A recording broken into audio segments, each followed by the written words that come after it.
মহাকুম্ভ হিন্দুদের একটি পবিত্র সংস্কৃতি।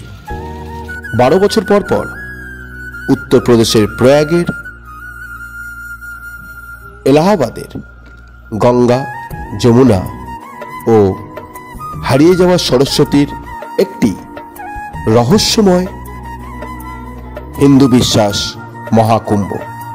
এই মহাকুম্ভ 144 বছর পর আবার আসবে। এই 144 বছর পর এই মহাকুম্ভে স্নান করতে দূর দূরান্ত থেকে বিভিন্ন দর্শক পুণ্যার্থী এখানে এসে হাজির।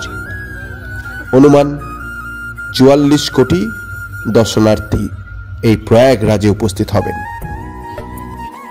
হিন্দু ধর্মের প্রচলিত বিশ্বাস অনুযায়ী সমুদ্র মন্থনের সময় 3 ফোঁটা অমৃতের 1 ফোঁটা পড়েছিল এই প্রয়াগরাজে, 1 ফোঁটা হরিদ্বার এবং আর 1 ফোঁটা নাসিকে। সেখানেই হয় 3টি কুম্ভ।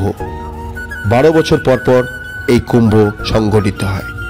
এবার 2025-এ সেই কুম্ভ এলাহাবাদ প্রয়াগরাজে।